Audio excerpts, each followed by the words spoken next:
चलिए अब देखते हैं, आपका मोस्ट इंपॉर्टेंट क्वेश्चन है ये, और इस चैप्टर का सबसे पॉपुलर क्वेश्चन भी है कि prove that √3 is irrational number. Irrational number का देखिए, √3 भी पूछ सकता है आपसे, √5, √7, √11, कोई भी प्राइम नंबर रूट के अंदर है उसका आपसे पूछ सकता है, या √6 भी पूछ सकता है। तो √6 का अलग तरीके से होता है। अभी ये सारे √3 और ये सारे एक जैसे ही होंगे, तो आप समझें इसको कैसे करना है। और बोर्ड के एग्जाम में रिपीटली आता रहा है, ये बार बार आएगा और आता है, क्योंकि यही एक इसमें मोस्ट पॉपुलर क्वेश्चन भी है। तो समझे क्या है, कैसे करेंगे। देखिए, इसको इस टाइप के क्वेश्चन को हम डायरेक्टली प्रूव तो नहीं कर पाते हैं, तो हम क्या है कॉन्ट्राडिक्शन से प्रूव करते हैं। इसलिए हम इसको मान के चलते हैं कि अगर ये रेशनल नंबर है, if possible let √3 is rational number and it's simplest form be a/b। अगर रेशनल नंबर है तो उसको हमने a/b की फॉर्म में मान लिया। And a and b have no common factor, a और b के कोई भी कॉमन फैक्टर नहीं है अदर देन 1। ये भी ध्यान रखना है आपको, एक को छोड़कर कोई भी कॉमन फैक्टर नहीं है, ये एक दूसरे को प्राइम है। ये आपको स्टेटमेंट लिखनी इंपॉर्टेंट है, ये लिखनी पड़ेगी। उसके बाद हमने √3 को a/b माना, यहाँ पे लिख दिया हमने। अब क्या करना है हमें, स्क्वायरिंग ऑन बोथ साइड, दोनों तरफ स्क्वायर कीजिए। तो स्क्वायर √3 का स्क्वायर करेंगे 3 हो जाएगा, a²/b²।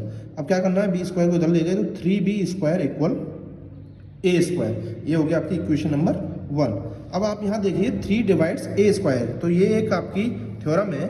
अगर कोई भी प्राइम नंबर, ध्यान रखना सिर्फ प्राइम नंबर पे काम करेंगे, इसलिए मैंने बोला ना √5, √7 ये एक साथ ऐसे ही होंगे। तो जो भी प्राइम नंबर है, अगर वो किसी के स्क्वायर को डिवाइड करता है तो वो उस नंबर को भी डिवाइड करेगा। वही हमने यहाँ पे लिखा है 3 डिवाइड्स a²। अगर ये a² को डिवाइड करता है तो ये a को भी डिवाइड करेगा, क्योंकि ये प्राइम नंबर है, थ्योरम है आपकी क्लास 9 में। देन 3 डिवाइड्स a ऑल्सो, तो वो a को भी डिवाइड करेगा। 3 डिवाइड कैसे कर रहा है, यहाँ पे दिख रहा है ना 3 × b²। 3 में b² की मल्टीप्लाई करें तो a² आ रहा है, तो मतलब कि ये इसका फैक्टर है। तो वही चीज़ लिखी हमने, 3 divides a², then 3 divides a also. 3 is a factor of a, और हम लिख सकते हैं 3 a का फैक्टर है। पहली बात तो ये लिखी हमने, क्योंकि a को डिवाइड कर रहा है 3, तो क्या लिखेंगे हम, लेट a = 3c। a को हमने क्या मान लिया, 3 × c। 3 डिवाइड कर रहा है तो 3 में कुछ ना कुछ मल्टीप्लाई, c क्या है, for any integer c। Put value of a in equation first. Equation first जो होती है उसमें a की वैल्यू हम पुट करेंगे, तो क्या आएगा, 3b², a की जगह 3c लिखना है। 3c पता चल गया ना कहाँ से आया है, क्योंकि a को अगर डिवाइड कर रहा है 3, तो जाहिर सी बात है 3 में कुछ ना कुछ मल्टीप्लाई किया होगा, उसको हमने मान लिया c। जो मल्टीप्लाई हो रहा है वो c मान के चल रहे हैं, कोई भी इंटीजर हो सकता है। तो हमने पुट किया यहाँ 3c का स्क्वायर, तो 3b² = a की जगह 3c लिखा था, और उसका स्क्वायर करेंगे, 3 का स्क्वायर 9, c का स्क्वायर c²। अब 3 इधर जाकर डिवाइड करेगा इसको, तो b² = 3c²। जब हम इसको काटेंगे तो क्या आ जाएगा, 3c²। तो b² = 3c²। अब यहाँ से हमें पता चल रहा है कि 3 इंटू कुछ कर रहे हैं तो b² आ रहा है, तो मतलब 3b को भी डिवाइड कर रहा है।